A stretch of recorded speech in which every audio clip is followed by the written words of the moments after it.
नमस्कार प्यारे दोस्तों, बहुत बहुत स्वागत है आप सभी का आपके अपने YouTube चैनल स्पोर्ट्स पॉइंट पर। दोस्तों, आपको पता है कि इन दिनों हमारे चैनल पे शारीरिक शिक्षा विषय के टॉपिक वाइज प्रिपरेशन कराई जा रही है, यानी कि सभी महत्वपूर्ण टॉपिक पर आपको ओल्ड क्वेश्चन पेपर से में पूछे गए इंपॉर्टेंट क्वेश्चंस की सीरीज प्रोवाइड की जा रही है। तो आज का टॉपिक है स्पोर्ट्स मेडिसिन पार्ट 2 और हम शुरू करते हैं होमवर्क क्वेश्चन के आंसर के साथ। तो मैं हूं आपकी host doctor Seema Tiwari. So let's start with answer of homework question. स्वास्थ्य एवं व्यायाम वैज्ञानिकों के अनुसार स्वस्थ रहने के लिए कम से कम व्यायाम कितने समय तक करना चाहिए? And option number C is correct here. आधा घंटा एक दिन में और सप्ताह में कम से कम 3 दिन हमें व्यायाम यानी कि एक्सरसाइज अवश्य करना चाहिए। Let's move to next question. अपने आप को स्वस्थ रखने के लिए मनुष्य को प्रतिदिन कम से कम कितने समय तक व्यायाम करना चाहिए? देखिए, अगेन सेम क्वेश्चन को थोड़ा चेंज करके पूछा गया है। Option number C is correct here, 30 minutes तक। देन अच्छे स्वास्थ्य के लिए किस प्रकार का व्यायाम आवश्यक होता है? तो नियमित, ना तो बहुत ज्यादा और ना ही बहुत कम। नियमित यानी कि रेगुलर व्यायाम की आवश्यकता हम सभी को होती है एक अच्छे स्वास्थ्य को मेंटेन करने के लिए। सिद्धांत और व्यवहार में चेस्ट का सही मापन लेना चाहिए।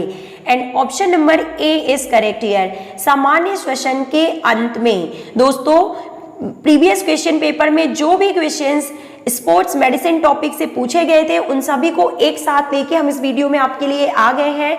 तो वीडियो इंपॉर्टेंट है, आप इन वीडियोस को पूरा जरूर देखा कीजिए। Let's move to next question. Kyphosis और पीठ के अन्य दोषों के लिए क्या आप किसी सरलतम व्यायाम का सुझाव दे सकते हैं? And the correct answer is option number D, तैरना। तैरना जो है वो काइफोसिस और पीठ के अन्य जो पीठ से रिलेटेड प्रॉब्लम्स होती हैं उनके लिए इंपॉर्टेंट व्यायाम के रूप में हो सकता है। Let's move to next question. पट अवस्था में अर्थात छाती के बल लेटना, दाईं बाह ऊपर की ओर और बाईं बाह बगल में रखना, इसके बाद दाईं बाह को सिर के ऊपर बाईं ओर उठाना, बाएं हाथ से नीचे दबाना और फिर बाएं नितंब को ऊपर उठाना, यह व्यायाम किस प्रकार की डिफॉर्मिटी के लिए हेल्पफुल होगा? ये क्वेश्चन में पूछा जा रहा है। आई होप क्वेश्चन आपको समझ में आ गया होगा कि ये सारे स्टेप्स जो बताए गए हैं ये एक्सरसाइज किस डिफॉर्मिटी यानी कि किस पोस्चरल डिफॉर्मिटी के लिए इंपॉर्टेंट है। And option number D is correct here. Knock knee की बात यहाँ पे, sorry friends, not knock knee, option number A is correct here. Kyphosis की बात यहाँ पे की जा रही है। काइफोसिस के लिए इस प्रकार का व्यायाम जो है वो इस प्रकार के स्टेप्स जो है वो हेल्पफुल हो सकते हैं। Let's move to next question. इसे काइफोसिस को आपको बता दें, काइफोसिस से बहुत सारे क्वेश्चन पूछे जाते हैं। इसे कुबड़, पीठ का कुबड़ या हंचबैक या राउंड बैक के नाम से भी जाना जाता है। अन्य नाम जो है काइफोसिस के, उससे रिलेटेड क्वेश्चन एग्जाम में पूछा जाता है। शारीरिक संरचनात्मक प्रकृति में कुबड़ कौन सी अवस्था होती है? पहले हमने आपको बता दिया, काइफोसिस को कुबड़ के नाम से भी जाना जाता है। कौन सी ऐसी डिफॉर्मिटी है जिस एक प्रकार की स्पाइनल, मेरुदंडी का मतलब होता है कि स्पाइनल डिफॉर्मिटी होती है जो एक पश्चगामी अथवा परवर्ती वक्र की एक वृद्धि या विस्तार अथवा एक अग्रवर्ती वक्र का ह्रास अथवा उत्क्रमण है। हिंदी में पूछा गया है क्वेश्चन। तो देखिए इसका आंसर क्या होगा। Option number A is correct here. ये सारे जो बताए गए हैं, जो भी सिम्टम्स यहाँ पे बताए गए हैं वो काइफोसिस को इंडिकेट करते हैं। Okay, let's move to next question. लड़कियों के मुख्य शारीरिक विकलांगता, आमतौर पर जो लड़कियों में पाई जाती है शारीरिक विकलांगता, वो कौन सी होती है? देखिए, option number A is correct here, kyphosis. Next question. Kyphosis को और किस रूप में जाना जाता है? What is another name of kyphosis? And option number B is correct here, गोल कमर यानी कि राउंड बैक के रूप में इसे जाना जाता है। राउंड बैक या हंच बैक के रूप में भी जाना जाता है। Let's move to next question. And the next question is asking, कुबड़ को और किस रूप में जाना जाता है? तो कुबड़ को घुमावदार कंधे के रूप में भी जाना जाता है। Next question. राउंड शोल्डर या हंच बैक के रूप में भी काइफोसिस को जाना जाता है या राउंड बैक के रूप में भी जाना जाता है? दोस्तों, ये एक क्वेश्चन एग्जाम में काइफोसिस से रिलेटेड जरूर पूछा जाता है। राउंड शोल्डर, राउंड बैक या हंच बैक के रूप में जाना जाता है। Next question. खेलकूद में स्कोलियोसिस का उच्च दर देखा जाता है। बात की जा रही है स्पाइनल डिफॉर्मिटी की यानी कि स्कोलियोसिस की। तो ये किस में देखा जाता है ज्यादातर? तो जिम्नास्ट और जो स्विमर्स यानी कि तैराक होते हैं उनमें इस प्रकार की डिफॉर्मिटी कॉमन रूप से पाई जाती है। ओके फ्रेंड्स, स्कोलियोसिस जो होता है रीढ़ की हड्डी के टेढ़ेपन को, यानी कि पार्श्विक वक्रता की बीमारी को हम स्कोलियोसिस के रूप में जानते हैं, जिसमें स्पाइनल कॉर्ड कर्व हो जाती है, कर्व स्पाइनल कॉर्ड हो जाती है कुछ इस तरीके से। और कुछ विशिष्ट खेलों में जो है इससे संबंधित प्लेयर्स में ये कॉमन रूप से पाई जाती है। Let's move to next question. मेरुदंड के एक तरफ के मोड़ को कहते हैं, यानी कि मेरुदंड के एक तरफ मुड़ने की अवस्था को किस नाम से जाना जाता है? देखिए, राजस्थान पीटीआई ग्रेड 3 2011 में पूछा गया important question. And option number आपको बता दें B is correct here. Again scoliosis की बात यहाँ पे की जा रही है। दोस्तों, आप सभी के लिए ये वीडियो बहुत ही हेल्पफुल है, क्योंकि सभी ओल्ड क्वेश्चन में पूछे गए क्वेश्चंस को हमने शामिल किया है, तो पूरा जरूर देखिएगा। मेरुदंड की पार्श्विक वक्रता क्या कहलाती है? अगेन करेक्ट आंसर आप सभी ने गैस ही कर लिया होगा, स्कोलियोसिस के नाम से इसे जाना जाता है। लॉर्डोसिस पाया जाता है, और मुख्यतः जो लॉर्डोसिस होता है वो किस में पाया जाता है? तो ये सभी उम्र समूह में, यानी सभी एज ग्रुप में हो सकता है। आपको बता दें कि लॉर्डोसिस जो होता है वो रीढ़ की हड्डी में असामान्य वक्रता की स्थिति को हम कहते हैं लॉर्डोसिस, ओके। और जो रीढ़ के निचले भाग में अधिक पाई जाती है, ये सभी उम्र के लोगों में हो सकती है। और इसमें कुछ असामान्य बातें लाइक अत्यधिक वक्रता बढ़ जाती है रीढ़ की हड्डी की, और पीठ दर्द जो होता है इसमें ज्यादा होता है। Let's move to next question. Plantar flexion movement किसमें पाया जाता है? एंड प्लांटर फ्लेक्शन मूवमेंट का नाम लेते ही आप समझ गए होंगे, टखने से रिलेटेड है ये। मेनली ये टखने में पाया जाता, यानी कि एंकल में पाया जाता है। प्लांटर फ्लेक्शन वो मूवमेंट होता है जब व्यक्ति अपने एंकल को मोड़कर पंजे के बल पर खड़े होने का प्रयास करता है। मेनली जिम्नास्ट एवं डांसर्स को ऐसा करते हुए देखा गया है। तो this is what it is related to, plantar flexion is related to ankle. Let's move to next question. Pronation एक ज्वाइंट मूवमेंट है जिसमें आपको बताना है कि क्या होता है प्रोनेशन में। तो प्रोनेशन में अग्रबाहु का घूर्णन होता है, जिसमें हथेली पीछे की ओर हो। क्या बताया जा रहा है? देखिए, हथेली पीछे की ओर हो जाती है, okay. Let's move to next question. Motor क्षमता परीक्षा और सक्षमता, फिटनेस और एथलेटिक कौशल परीक्षण के परिणाम को कैसे प्रदर्शित किया जाता है?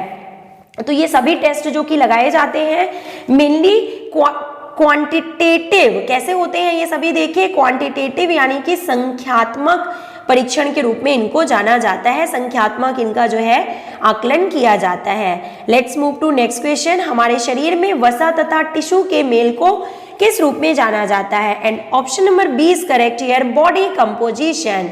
वसा यानी कि fat and lean body mass की बात यहाँ पे की जा रही है। Let's move to next question. And the next question is asking that composition एक महत्वपूर्ण अंश होता है, यानी कि शारीरिक बनावट यानी फिजिकल फिटनेस की बात की जा रही है। बॉडी कंपोजिशन की बात यहाँ पे की जा रही है। तो बॉडी कंपोजिशन किसका महत्वपूर्ण घटक होता है? स्वास्थ्य संबंधित फिटनेस कंपोनेंट का। आपको पता है कि जो फिजिकल फिटनेस कंपोनेंट्स होते हैं वो 2 टाइप्स के होते हैं। एक होता है health related fitness component, physical fitness component, और दूसरा होता है skill related physical fitness components. तो जिनमें से बॉडी कंपोजिशन जो होता है वो स्वास्थ्य संबंधित फिजिकल फिटनेस कंपोनेंट का एक एग्जाम्पल या टाइप होता है। निम्नलिखित में से कौन सा परीक्षण शारीरिक दक्षता को मापने की विधि नहीं है? और देखिए, शारीरिक दक्षता को मापने की विधि नहीं है तो आपने करेक्ट आंसर गेस कर लिया होगा, ऊंचाई मापना जो है इसमें शामिल नहीं किया जाता है। इसके अलावा 12 minute Cooper test, body mass, then sit and reach test, ये जो होते हैं ये कॉमन फिजिकल फिटनेस टेस्ट में शामिल किए जाते हैं। बॉडी और ऊंचाई को मापना इसमें शामिल नहीं है। Okay friends, let's move to next question. Doctor Kenneth Cooper किसके विख्यात हैं? इन्होंने कौन सा टेस्ट दिया था? और सही आंसर आप सभी ने गैस ही कर लिया होगा, ऑप्शन नंबर डी, यानी कि इनमें से sorry friends, option number C, यानी कि 12 मिनट दौड़ अथवा 12 मिनट वॉकिंग ट्रेनिंग के बारे में या टेस्ट के बारे में इन्होंने बताया था। 12 मिनट दौड़ या चाल जो है वो किसके द्वारा दिया गया था? तो डॉक्टर केनेथ कूपर के द्वारा ये टेस्ट दिया गया था। Okay, let's move to next question. And the next question is asking 12 minute दौड़ या चाल कूपर टेस्ट किस क्षमता का मूल्यांकन करता है? तो आपको बताना है कि ये कौन से फिजिकल फिटनेस कंपोनेंट को मेजर करने के लिए यूज किया जाता है। And option number A is correct here, endurance, यानी कि सहन शक्ति के लिए इसका यूज किया जाता है, सहन शक्ति के मेजरमेंट के लिए, एंड्योरेंस के लिए। कूपर के 12 minute walk and run test जो है की उपयोगिता व्यक्ति के किस एबिलिटी के लिए होती है, तो पहले हमने आपको बता दिया है, सहन शक्ति के लिए इसका यूज किया जाता है। Let's move to next question. यदि हार्वर्ड स्टेप टेस्ट में व्यायाम का कुल समय 300 सेकेंड दिया गया था, उसकी जो हृदय गति यानी कि हार्ट रेट है वो 1 से 1.5 मिनट में कितनी है, 80 होती है, तथा 2 से 2.5 मिनट में 70 होती है, और 3 से 3.5 मिनट में 60 होती है। तो आपको बताना है कि फिटनेस इंडेक्स यहाँ पे क्या होगा। And option number A is correct here, 71.43। आपको हम बता देते हैं कि इसे आप कैसे कर सकते हैं कैलकुलेट। तो जो फिजिकल इंडेक्स स्कोर जो होता है, यानी कि जो इंडेक्स स्कोर जो निकाला जाता है, जो क्वेश्चन में पूछा गया है, उसे कैलकुलेट करते हैं इस फॉर्मूले से। 100 इंटू सेकेंड्स में परीक्षण की अवधि and upon divided by 2 into पुनः शक्ति प्राप्ति की अवधियों के दौरान दिल के धड़कनों की संख्या। तो आपको देखिए अकॉर्डिंग टू क्वेश्चन हमने इसे ऐसे कैलकुलेट किया। And option number A is correct here. ये एक्सप्लेनेशन आप यहाँ से देख सकते हैं। हृदय श्वसन क्षमता सबसे उत्तम किस प्रकार के टेस्ट से मापी जाती है? And option number B is correct here. Harvard step test जो होता है वो सबसे अच्छा मेजरमेंट होता कार्डियोवेस्कुलर एंड्योरेंस के लिए, मेजरमेंट के लिए। आप सभी को पता है कार्डियोवेस्कुलर एंड्योरेंस के लिए कार्डियोवेस्कुलर एंड्योरेंस यानी हृदय श्वसन क्षमता के लिए हार्वर्ड स्टेप टेस्ट का यूज किया जाता है। Let's move to next question, very important question of the series. Match the following से रिलेटेड क्वेश्चन है, देखिए। और आपको बता दें केंद्रीय विद्यालय में ये क्वेश्चन एज इट इज पूछा जा चुका है। Option number C is correct here, means 2, 3, 4 and 1। Okay friends, आपको बता देते हैं 2, 3, 4 एंड 1 इज करेक्ट आंसर, सही आंसर बता देते हैं। ओके। एंड ओवर ट्रेनिंग जो होता है वो क्या है? मांसपेशी, हड्डी और जोड़ों में लगातार दर्द, मसल पुल यानी कंकाली मांसपेशियों के रेशों में अचानक स्थानीय और लगातार दर्द, और मसल क्रैम्प यानी मांसपेशी रेशों का लगातार दर्द में संकुचन के नाम से इसे जाना जाता है। Let's move to next question. वह कौन सा फ्रैक्चर है जिसमें हड्डियों के कुछ हिस्से में ब्रेक आ जाता है?